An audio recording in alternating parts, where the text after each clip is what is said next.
जय गुरु.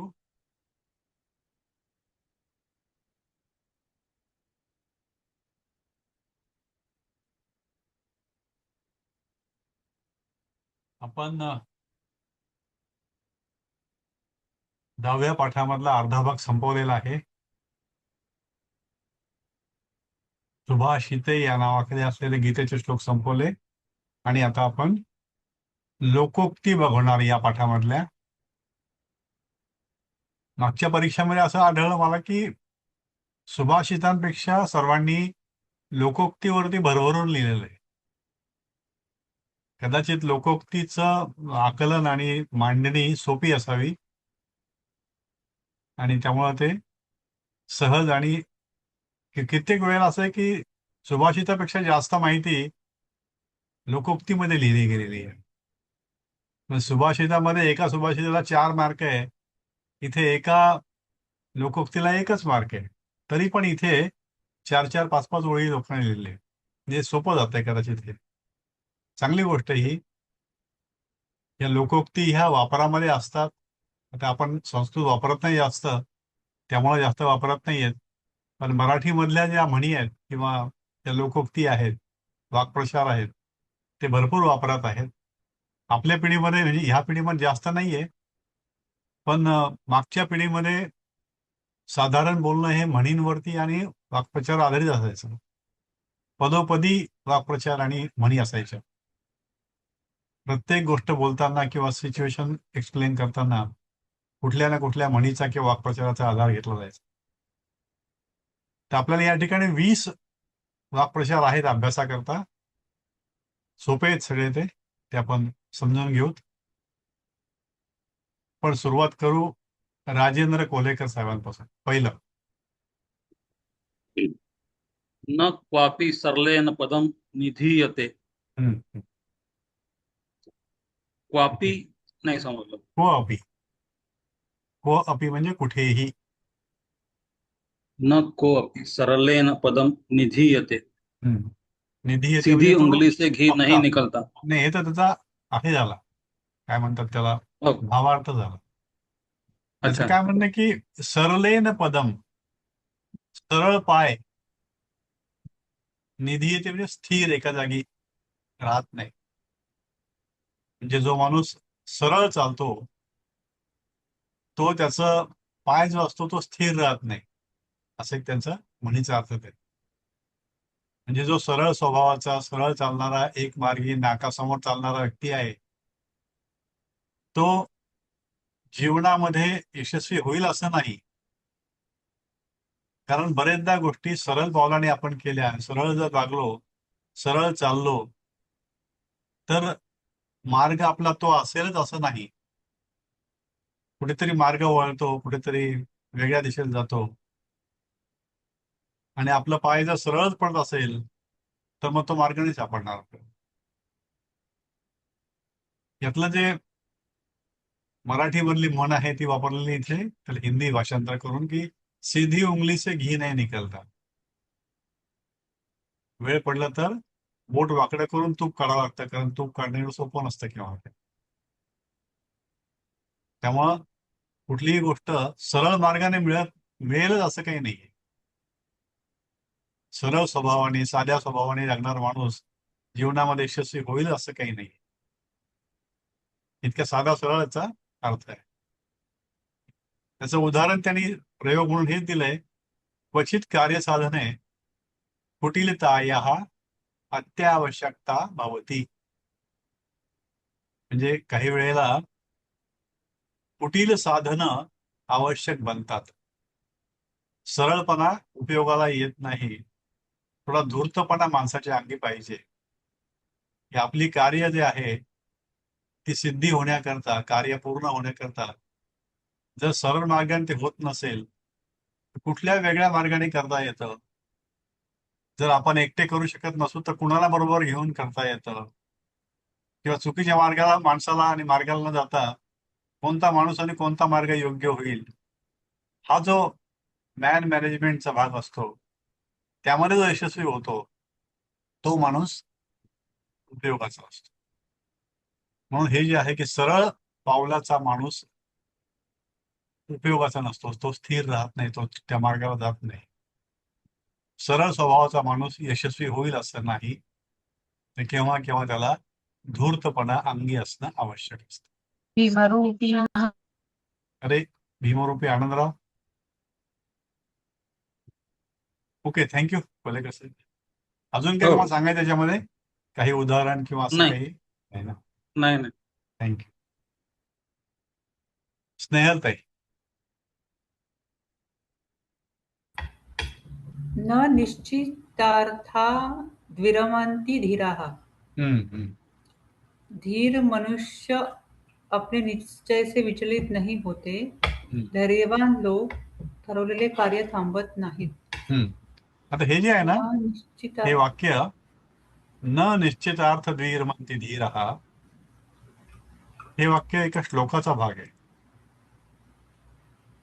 भर्तृहरी नावाचा एक राजा होता आणि तो एक संस्कृत विद्वान आणि कवी होता.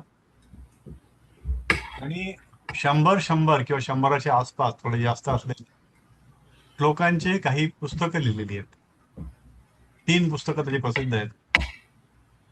एक आहे नीतिशतक, आणि जीवनामध्ये माणसाने कसं वागावं म्हणजे तो योग्य मार्गाला आणि यशस्वी होईल, नैतिकदृष्ट्या आणि व्यावहारिकदृष्ट्या, हे नीतिशतकामध्ये सांगितलेलं आहे. दुसरा त्याचा आहे शृंगार शतक. त्यावेळी त्यांनी तरुण वयामध्ये त्याचे जे अनुभव असतील ते त्या शृंगारिक श्लोकांमधून वर्णन केले. आणि उत्तर आयुष्यामध्ये मग वैराग्य शतक म्हणून त्यांनी 100 श्लोकांचं एक वेगळं लिहिलेलं आहे पुस्तक. त्यामध्ये आतापर्यंत जे काय उपभोगलं आहे ते कसं योग्य नव्हतं, आणि मग त्या ठिकाणी जी आपली भारतीय विचारधारा आहे फिलॉसॉफीची, त्याचा बराचसा त्या ठिकाणी त्यांनी उहापोह केलेला आहे, ते वैराग्य शतकामध्ये. तर हा जो श्लोक आहे तो नीती शतकामधला आहे, श्लोक क्रमांक 81. हे श्लोक क्रमांक जे ते एखाद्याला मागे पुढे होतात, कारण वेगवेगळ्या लोकांनी वेगळ्या वेगळ्या कंपाईल केलेलं आहे. त्यामुळं एखाद्या 81 असेल, कुठे 84 असेल, कुठे 80 असेल. तर हे भर्तृहरी राजाने लिहिलेला नीती शतकामधला हा श्लोक आहे. पूर्ण असा आहे तो: रत्नैहि महार्हहि तुतुशुः देवः. म्हणजे जेव्हा समुद्र मंथन झालं त्यावेळेला देवांना अनेक रत्न मिळाली. महार्हैहि रत्नैहि, मग हे महारही म्हणजे मौल्यवान, खूप किमतीवान, किमतीचे, महनीय असे. रत्नैहि, अनेक रत्ने मिळून सुद्धा तुतुशुः, संतुष्ट झाले नाही, भूतकाळ आहे हा. न देवः, अनेक देव जे ते त्यामुळे संतुष्ट झाले नाही. न भेजिरे भीम विषेन भीतीम, की त्यांनी ते भीम म्हणजे भयानक विष, भयानक विष प्यायले ते, तरीही त्यांना भीती नाही वाटली. कारण त्यांचा उद्देश काय होता की ह्या समुद्र मंथनातून आपल्याला मिळणारा हे अमृत, आणि ते अमृत मिळेपर्यंत आपण आपले प्रयत्न चालूच ठेवायचे. सुधाम विना न प्रययुः विरामम, अमृत मिळाल्याशिवाय, सुधा मिळाल्याशिवाय प्रययुः, प्रयत्नाला विराम नाही. न विरामम, कारण न निश्चितार्थात विरमंती धीरः. ज्या लोकांनी आपलं ध्येय निश्चित केलेलं असतं आणि जे धीर मनाचे असतात, धीट असतात, ते आपलं ध्येय पूर्णपणे मिळवल्याशिवाय आपले प्रयत्न थांबवत नाहीत. न विरमंती धीरः, निश्चितार्थात. त्यातली शेवटची ओळ जी आहे, ही शेवटची ओळ एक वाक्प्रचार म्हणून, एक लोकोक्ती म्हणून संस्कृतमध्ये प्रसिद्ध झाली. त्याचा हा पूर्ण श्लोक हा आहे. ही पूर्ण स्लाइड मी तुम्हाला टाकेन PDF करून, म्हणजे मग ते हा तुमच्या रेकॉर्डला राहील. तर या ठिकाणी आता मॅडमने वाचल्याप्रमाणे न निश्चितार्थ धीरमती धीराः. त्याचं त्यांनी दिलेलं उदाहरण पण तसाच आहे, प्रयोग जो आहे तसाच येतो. प्रारब्धम उत्तम जनाः न परित्यजन्ति. प्रारब्धम म्हणजे सुरू केलेलं, उत्तम म्हणजे उत्तम काम सुरू केलेलं, जनाः लोक, न परित्यजन्ति सोडून देत नाहीत. जे चांगलं काम सुरू केलेलं असतं ते उत्तम लोक सोडत नाहीत. संत के तुम रखवार असुर आनंद जोशी, न परित्यजन्ति सोडत नाहीत, कारण तद्वदेव ततदेव म्हणजे असं म्हटलं जातं, तत एव, कारण न निश्चितार्थ धीरमंती धीरः. धैर्यवान लोक ठरलेलं कार्य थांबवत नाही. हा दुसरी लोकोक्ती. तिसऱ्यामध्ये काय बघू आपण. नास्ति गतिश्रमो यानवताम. हा, पद्मजा मॅम, मी वाचलं पुढचं ते. पद्मजा ताई. हा, हो सर. हा सर. ह्याच्यात. हा. नास्ति गतिश्रमो यानवताम. हम्म. नास्ति म्हणजे न असती, असत ओके. नाही. ओके. गतिश्रमो, गती म्हणजे गतीचे, गतीचे श्रम म्हणजे चालण्याचे श्रम. चालण्याचे श्रम. हा. या चालण्याचे श्रम होत नाहीत कोणाला. हम्म. यानवताम ते हम्म. यान म्हणजे ज्याच्याजवळ वाहन आहे. वाहन आहे. यानवताम म्हणजे वाहनधारी असलेल्या हम्म. लोकांना करेक्ट. चालण्याचे श्रम होत नाहीत. करेक्ट. आता याचा तुम्ही अर्थ काढा, सांगा, थोडं एक्सपांड करा याला. ते आता मी वाचते बाबा, खालचं म्हणजे मला असं ठीक आहे. हा, ठीक म्हणता आहे, नाही वाचा. येणार, मी ओके, वाचते. वाचा. हा.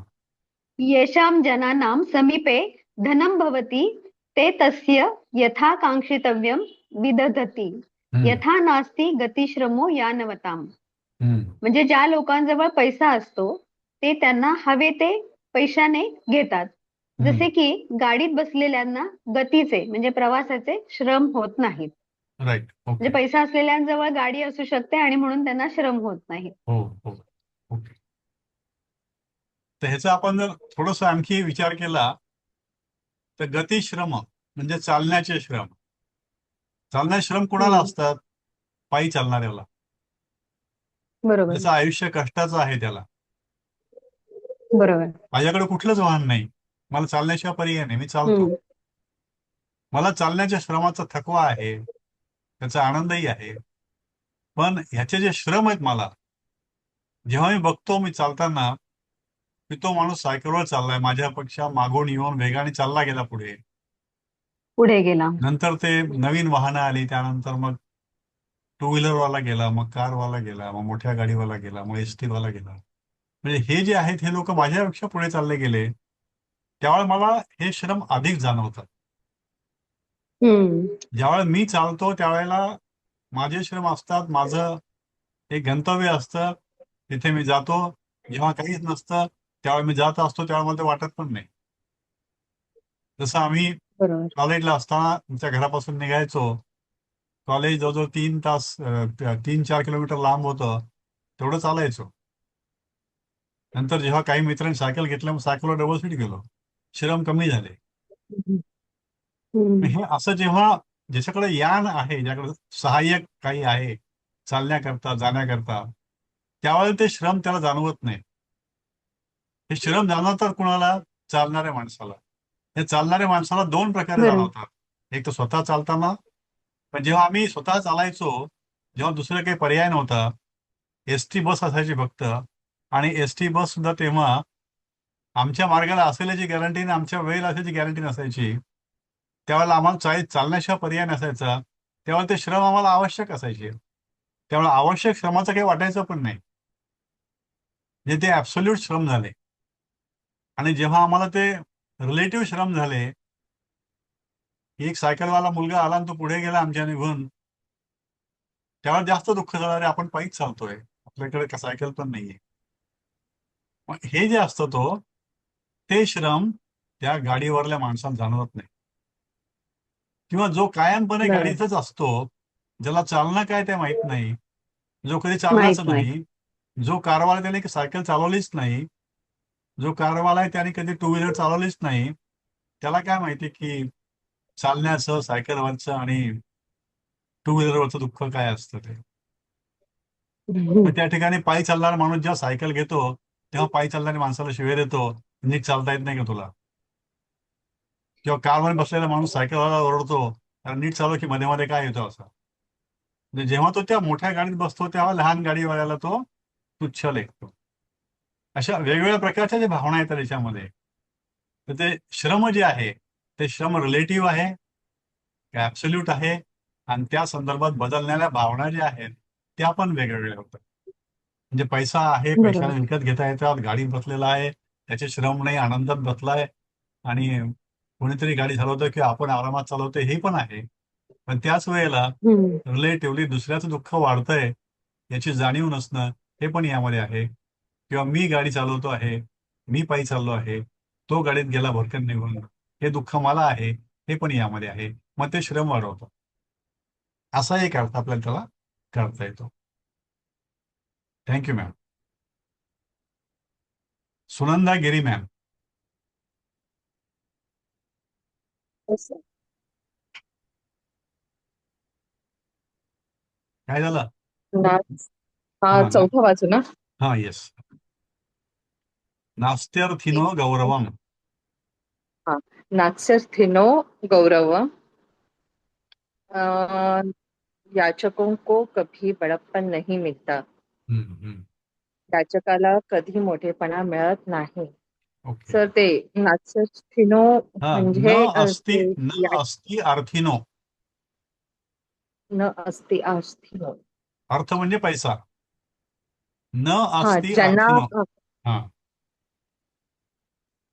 ज्यांचं अर्थ म्हणजे पैशामध्ये ठीक आहे. अर्जित करण्याची इच्छा नसते असे. नाही, तसं नाही, मी घेतो मी. नास्त्यर्थिनो न अस्ति अर्थिनो. जर तुमच्यापाशी पैसा नसेल हम्म. किंवा तुम्ही जर कोणाला वारंवार पैसा मागत असाल तर तुम्हाला समाजामध्ये, मित्रांमध्ये, याचक. नातेवाईकामध्ये गौरव मिळत नाही. ज्याच्याकडे पैसा नाही त्याची काही किंमत नाही. Thank you sir. नास्ति अर्थिनो गौरवम. नास्त्यर्थिनो गौरव गौरवम, म्हणजे हा. जो याचक असतो त्याला कधीही गौरवित केलं जात हा, नाही, त्याला हा, तेवढी किंमत हा, दिली जात नाही या हा. अर्थाने. मागणाऱ्या माणसाला मोठेपणा मिळत नाही. म्हणजे आता, प्रयोग हा. याचनम महा हा निकरम हम्म, अत हम्म. एवोच्यते नास्त्यर्थिनो गौरवम. गौरवम. भिकारीपणा हा खूप हानिकारक आहे, म्हणूनच म्हटलेच आहे की याचकाला कधी मोठेपणा मिळत नाही. नाही. ओके. Thanks. आता याच्यामध्ये एक उदाहरण आमचं असं की बँकेत जेव्हा आम्ही नोकरी करतो त्यावेळेला बँकेमध्ये कसं असतं की पैसा हाच महत्वाचा असतो. त्यामुळे आम्ही म्हणायचो की एखादा समजा खूप ज्ञानी माणूस जरी आमच्याकडे आला आणि त्याच्याकडे पैसा नसेल तर आम्ही त्याला येऊ, चहा पाजू, पण तेवढा गौरव नाही. त्याच वेळेला एखादा सेठ जर आला की जो खूप मोठे पैसे घेऊन आला, बँकेत त्याला ठेवायचे, डिपॉझिट करायचंय, त्याला आम्ही या या या म्हणू. पण एखादा विद्वान असेल, एखादा PhD केलेला असेल, पण तो मोठा असेल, त्याचं तेवढं महत्व नाहीये जेवढं ह्या पैशावाल्याचं आहे. जेवढं डिपॉझिट ठेवणारा माणूस असतो बँकेतला त्याला जेवढं महत्व असतं तेवढं महत्व कर्ज मागायला आलेल्या माणसाला नसतं. आता कॉम्पिटिशनमध्ये कर्ज देणं ही सुद्धा एक कला झाली, गोष्ट वेगळी. पण एकंदरीत जी आहे त्या बँकेच्या माणसाचा अप्रोच जो असतो तो बँकेत डिपॉझिट ठेवणाऱ्या माणसाकडे वेगळा असतो आणि कर्ज मागणाऱ्या माणसाकडे वेगळा असतो. म्हणजे कर्ज मागणारा माणूस हा एक दुय्यम प्रकारचा आहे अशी भावना त्या बँकेच्या माणसाच्या मनात असते. म्हणून जो कोणी पैसा मागायला येतो काही का कारण असेना त्याला तेवढा गौरव नाही मिळत. म्हणून महत्व आहे ते माणसाच्या पैशाला आहे, माणसाला नाहीये. जशी एक कथा कदाचित कुणी ऐकली असेल किंवा वाचली असेल. त्या चातुर्मासाच्या कथेमध्ये एक आहे, भावा बहिणीची कथा आहे. बहिणीचं लग्न एका गरीब शुक्रवारची कथा. हा, माहितीये, शुक्रवारची कहाणी. शुक्रवारची हो, कहाणी. हो, हो. तर त्यामध्ये ती बहीण गरीब असते, भाऊ श्रीमंत असतो. तर भाऊ तिला कधीच जेवायला बोलवत नाही. तिला खूप दुःख होतं. कालांतराने दिवस बदलतात त्या बहिणीला पण धनसंपत्ती मिळते, तिचं घर चांगलं होतं. मग ती नटून थटून दागिने, मग तो भाऊ बोलावतो तिला, ये आमच्याकडे जेवायला, खूप दिवस झाले आलीच नाही तू. मग तिला तो बोलावतो आणि तिला पाठावर बसवतो, तिचा आदर सत्कार करतो. मग ती आल्यानंतर सगळे जे दागिने पाठावर काढून ठेवते आणि खाली बसते जेवायला. तो म्हणते असं काय करते तू? तो म्हणते की तू मला मोठेपण दिलेलं नाहीये, तू काय बहिणीला बोलावलेलं नाहीये, तू ह्या दागिन्यांना बोलवलंय, पैशाला बोलवलंय. म्हणून जो महत्व असतं ते अर्थाला असतं, धनाला असतं, व्यक्तीला असतंच असं नाही, समाजामध्ये त्याच्या ज्ञानाला असतं असं नाही, पण पैसा हाच महत्वाचा असतो. म्हणून म्हटलं जातं की नास्ति अर्थीनो गौरवम. तर पण इथे अर्थीनोचा अर्थ याच्यात होतो हे का? नाही, बेसिकली कसं आहे की ज्याच्याकडे पैसा नाही त्याला गौरव नाही, न असा अस्ति अर्थीनो गौरवम. असा त्याचा अर्थ येतो. पण ते शेवटी ज्याच्याकडे पैसा नाही तो काय होतं की तो कुठतरी मागतोच पैसा, किंवा मग गरिबीत राहतो. हम्म. गरिबीत बरोबर. राहणाऱ्याला पण गौरव नसतो, कुणी जर दुर्लक्षच करतं. म्हणजे कुठल्याही कार्यक्रमात एक गरीब माणूस जर गेला आणि एक श्रीमंत गेला तर फरक पडतोच तेवढा. बरोबर आहे. आणि जो गरीब असतो बरोबर. तो जर मागायला गेला की बा असं असं अडचण आहे, मला तुम्ही करता का मदत, तर मदत मिळेल याची गॅरंटी नसते. नसते. म्हणजे हाडहूड मिळते उलट त्याला. जसं बँकरचं म्हणलं जातं की तो कुणाला मदत करतो, ज्याला गरज नाही त्याला. जेव्हा पाऊस पडत नसतो तेव्हा तो छत्री देतो की छत्री घ्या, पाऊस पडला की छत्री परत मागून येतो, माझी छत्री मला द्या. ही आपली जुनी म्हण जी आहे बँकिंग मधली. तर तसं महत्व हे नेहमी पैशाला आहे, मागणाऱ्या माणसाला महत्व नसतं, ज्याच्याकडे पैसा नाही त्याला महत्व नसतं.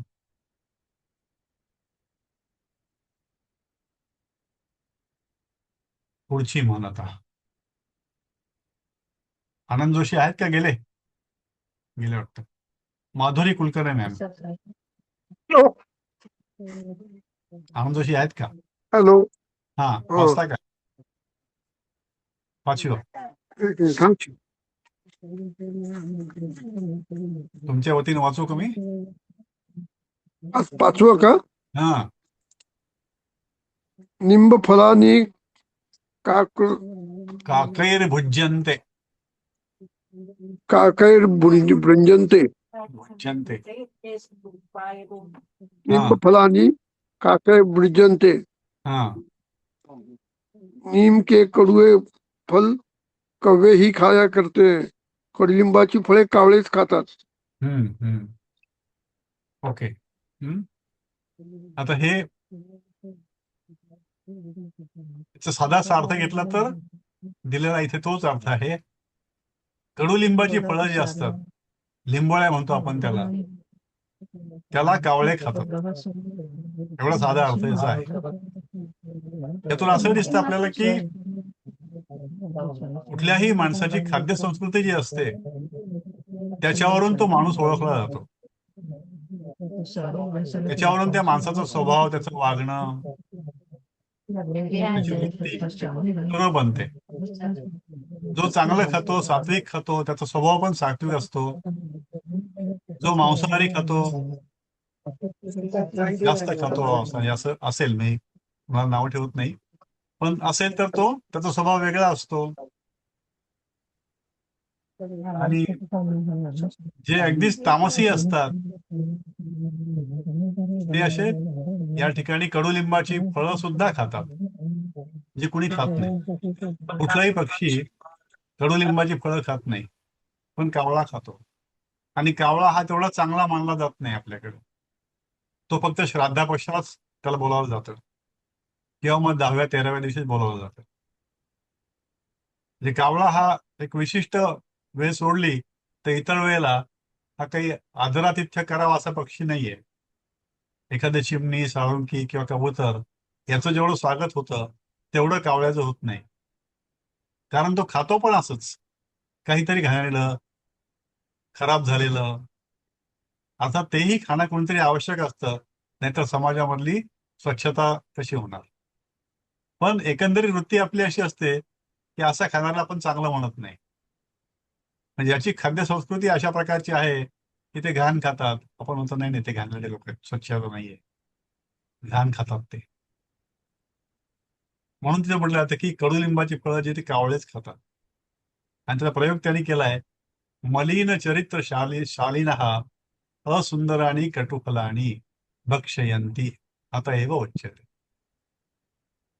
ज्यांचं चरित्र शालीन नसतं, मलिन असतं, ते असे असुंदर म्हणजे खराब, कडू फळं खातात. म्हणजे ज्यांचं खाण्याची पद्धत, खाण्याचे पदार्थ हे साधारणपणे चांगले जे म्हटले जातात त्या कॅटेगरीमध्ये येत नाहीत, त्यांचं एकंदर चरित्र सुद्धा मलिन असतं, असं या ठिकाणी म्हटलं जातं. कारण कडुलिंबाची फळं फक्त कावळेच खातात.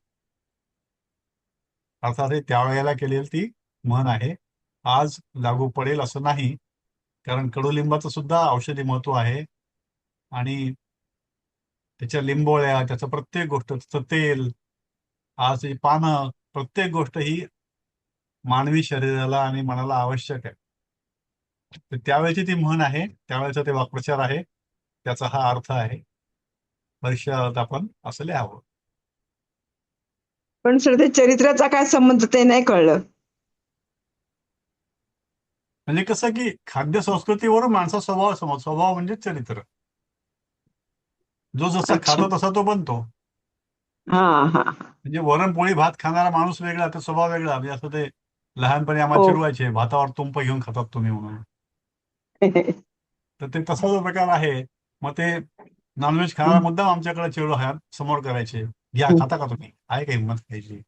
तो जो प्रकार आहे ते चारित्र्य दाखवतं आपलं, किंवा त्यांचं वेगळं मला विचार. आठवत आहे दूध भात भेंडीची भाजी म्हणायचे ब्राह्मणाला. अगदी अगदी असं होतं ते. म्हणजे साधारणपणे असं असतं, मिळमिळीत खाणार तुम्ही, तिखट खाऊन दाखवता का तुम्ही, आम्ही बा कशा मिरच्या खातो, असं ते. म्हणजे एकंदरीत काय की हा त्यातून सगळं दिसतं बरोबर. आपल्याला आता तरी. कळलं सर. हा कळलं. हा आता तुम्हीच वाचा पुढचं. न समुद्रतलम स्पृष्ट्वा नरो विंदन्ति मौक्तिकम. म्हणजे समुद्राच्या तळावर, म्हणजे तळावर समोर ये बिना कोई मनुष्य मोती नाही. म्हणजे माणसाला समुद्राच्या तळात बघितल्याशिवाय मोती मिळत नाहीत असं, गाठल्याशिवाय. ओके, समुद्राचा तळ गाठल्याशिवाय माणसाला मोती मिळत नाही. समुद्र तल स्पृष्ट्वा नाही कळलं सर मला ते. स्पष्ट म्हणजे बघून, बघितल्याशिवाय, बघितल्यावर. स्पृष्ट्वा म्हणजे ओके. न बघितल्याशिवाय नरो विंदती हा मौक्तिकम. विंदती म्हणजे मिळवतो. ओके. समुद्र तळाला गेल्याशिवाय तुम्हाला मोती मिळत नाहीत. तुम्हाला मोती जर मिळवायचे असतील तर समुद्र तळाला जावं लागेल. म्हणजे अनेक कष्ट कर, समुद्र तळाला जाणं सोपी गोष्ट नाहीये. तर तेवढे कष्ट तुम्ही केलेत. समुद्र, एक सेकंड. हॅलो, हा मी थोड्या वेळाने करतो, तासाभराने पाठवतो. Okay okay okay okay thank you.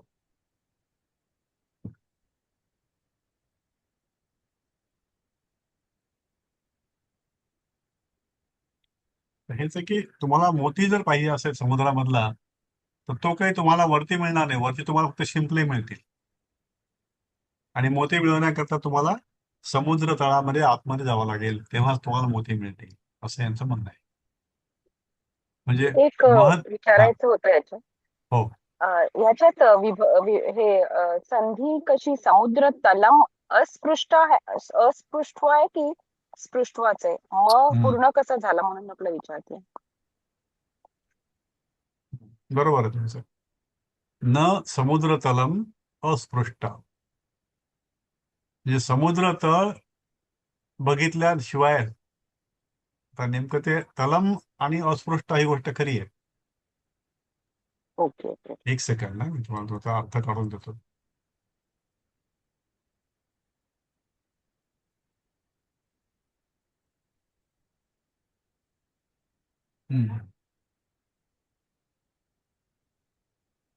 समुद्र तलम, समुद्र तळाला स्पृष्ट्वा म्हणजे स्पर्श न करता, बघितल्यापेक्षा स्पर्श न करता, न स्पृष्ट्वा, अस्पृष्ट्वा.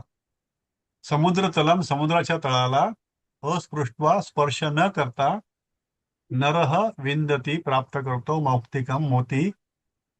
आणि पुढचं आणखी वेगळं येते. अस्पृष्ट्वा म्हणजे स्पर्श न करता अशा अर्थाने येते. म्हणजे बघून थँक्यू या सर. अर्थाने नाही घेतलेलं त्यांनी. ओके. म्हणजे समुद्र तळाला स्पर्श केल्याशिवाय तुम्हाला मोती मिळणार नाही. त्यांनी दिलं खाली की महद्वस्तनः स्तुनः कृते महतो यत्नस्य आवश्यकता असती यतः. तुम्हाला मोठं काम जर करायचं असेल तर तुम्हाला मोठे प्रयत्नही करणं आवश्यक आहे. मोती मिळवायचे असतील तर तळाला जावं लागेल. समुद्राचं पाणी घ्यायचं असेल तर वरचेवर मिळेल. शिंपले मिळायचे असतील तर वरचेवर मिळेल. मासे मिळवायचे असतील तर वरचेवर मिळेल. पण मोती पाहिजे असतील तर मोती जड असतात, ते पाण्यामध्ये बुडतात आणि ते खाली गेलेले असतात. तुम्हाला खाली जाऊन त्याला शोधावं लागेल.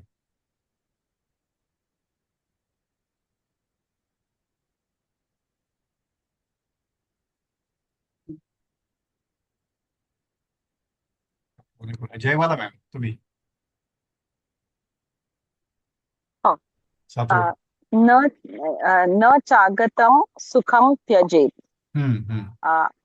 न म्हणजे न न च न न च आगतम. आगतम न च आगतम, हा न च आगतम सुखम त्यजेत. आए हुए सुख का त्याग न करू, येणाऱ्या सुखाचा त्याग करू नये. ओके. म्हणजे बरेचदा असं होतं की आपण एक प्रयत्न करत असतो अनेक गोष्टींचं, आणि मग कुठेतरी एक वेगळा मार्ग मिळतो किंवा काहीतरी होतं आणि एक वेगळं सुख आपल्या समोर येतं. मग आपल्याला वाटतं की हे माझं उद्दिष्ट नाही, मी नाही करणार आहे. म्हणजे एखादा UPSCचा अभ्यास करत असतो आणि त्याला कुठेतरी लेक्चररची नोकरी मिळते. त्याला वाटतं की नाही, तसं मला नाही करत लेक्चर, मी आता UPSCच करणार, मी कलेक्टरच बनणार. या ध्येयाने जो प्रेरित असेल तो काय करतो की आलेलं सुख सोडून देतो. या म्हणील त्यांना असं म्हणायचं की तुम्ही आलेलं सुख सोडू नका. जसं जेव्हा बँकेत लागायची वेळ आली तेव्हा माझं ते MBA ला पण नंबर लागला होता. मला द्यायचा अहमदाबादला. मी म्हणलं मला बँकेत नोकरी नाही करायची. मग त्यावेळेस आमचे AGM ते म्हणून नाही असं ना करू, नोकरी मिळत नाही मुलांना, तुम्हाला मिळालेले आहेत, सोडू नका. या ठिकाणी जे सुख आलेलं आहे त्याचा त्याग करू नका. ते सुख तुम्ही उपभोगा. पुढचं नवीन येणार असेल माहित नाही, येईल की नाही माहित नाही. आजची संधी सोडू नका. तर ही म्हण अशी, न च आगतम सुखम त्यजेत. आलेल्या सुखाचा त्याग करू नका, आलेल्या सुखाला ठोकर मारू नका, चालत्या गाडीला पुन्हा आता थांबवू इथे नका. मग हा. न च आहे की न च वेगवेगळं आहे, म्हणजे काय च म्हणजे आणि, तर तिथे आणि तर कुठे बसत नाहीये ना. नाही, तसं स्टिकली नाही बसत. हा. आणि मी हे पण पाहिलं की हे कुठल्या एखाद्या श्लोकाचा भाग आहे का, तसं पण नाहीये. हे नुसतीच अशी लोकोक्ती आहे. न च आगतम सुखम त्यजेत. त्या चचा फार काही उपयोग नाही याच्यामध्ये. तसं आगतम सुखम न त्यजेत एवढं जे म्हणलं चालतं. चचा काही फार उपयोग नाहीये. त्याने फक्त ते त्याला ल यावी म्हणून केलं ते, किंवा ते जे रूढ झालं ते राहिलं. त्याचं काही फारसं काही व्याकरणामुळं असं नाही त्याचा उपयोग फार काही. हास्य संसारस्य सुख दुःखात्मकम फलद्वयम असती. सुख आणि दुःख हे संसारामधले दोन्ही फळं असतातच. यथा अनिवार्य रूपेण दुःख प्राप्तिर्जायते तर सुखम अतएव न चागतम सुखम त्यजेत. सुखानंतर दुःख येतच आहे, त्यामुळे दुःख आलं म्हणून तुम्ही काय दुःख करू नका, पुन्हा सुख येईल. हे तसं स्ट्रिक्टली तसा अर्थ नाही येते. त्यांचं म्हणणं आहे की आलेलं सुख सोडू नका. सर एक बोलू का? बोला. हा, म्हणजे सुख मुळात सुख कशात आहे हे समजलं पाहिजे, मग ते येणाऱ्या सुखाला त्याग नाही करायचा, हो, ते तर हे आहेच आहे. समजू शकतं. हो, ते तर पण आहेच सुख आहे. कशात आहे? आता एक कमी पगारावर जो मुलगा काम करतो त्याला मला मोठ्या पगाराची नोकरी पाहिजे हे वाटणं स्वाभाविक आहे. हो. पण मला तेवढ्या पगाराची नोकरी मिळेपर्यंत मी नोकरीच काहीच करणार नाही करणार असं नाही. म्हटलं तर हा. मग तो सुख तर बरोबर हा आहे. ते बरोबर असं आहे. म्हणजे जे काय आलेलं आहे ते पण सोडून द्यायचं आणि ते मग पण दुःख सोडून द्यायचं हा आणि मग निदान आपल्याला बाबा जॉब मिळतोय ह्याच्यात आनंद हा मानून तो सुरू करू मग हा मिळेल हा मोठा असा मग विचार पुढचं करायला पाहिजे. असं करायला पाहिजे. त्याऐवजी तो म्हणतो मी तेच नोकरीच ती करेक्ट करणार नाही असं, तर करेक्ट ते करेक्ट चुकीचं आहे म्हणजे. करेक्ट करेक्ट असं याच्यात म्हटलेलं आहे. पण काही लोक असतात जिद्दी, मी ते करीन नाही तर नाही, खाईल ते तुपाशी नाही तर मग राहील उपाशी, असंही लोक असतात.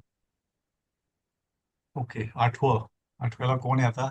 राजेंद्र जोशी साहेब. राजेंद्र कोलेकर साहेब. हो. त्याचं झालं मला वाटतं, मी घेऊ का? हा तुम्ही घ्या, मग तुम्ही आहात ना. हा हा. माझं न नाही झालं. दुर्जनो हा हो, न पुढचं तुम्ही घ्या. दुर्जनो जातु जहाती दुर्गणम. हा हा न दुर्जनो जातु जहाती दुर्गुणम. हा हा दुर्जन कभी दुर्गुण नहीं छोड़ता. हम्म.